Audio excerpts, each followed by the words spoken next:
Butler. The National Weather Service in Pittsburgh has issued a severe thunderstorm No, warning that's real. for southeastern Butler County in west central Pennsylvania, northeastern Allegheny County in southwestern Pennsylvania until 6:30 a.m. At 5:55 a.m., a severe thunderstorm was located over Mars or near Cranberry, moving east at 45 miles per hour.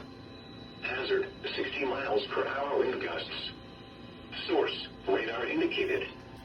Impact, expects damage to trees Whoa, and it's already power lightning. lines, resulting in some power outages. Locations impacted include Cranberry, Harrison Township, Seven Fields, Gibsonia, Sauber, Mars, Feek-Sonberg, Curtisville, Valencia, Pine Township, and Warrendale. For your protection, move to an interior room on the lowest floor of a building.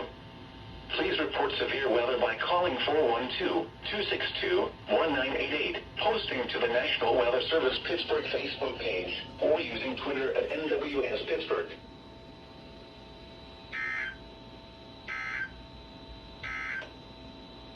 Flash flood warning.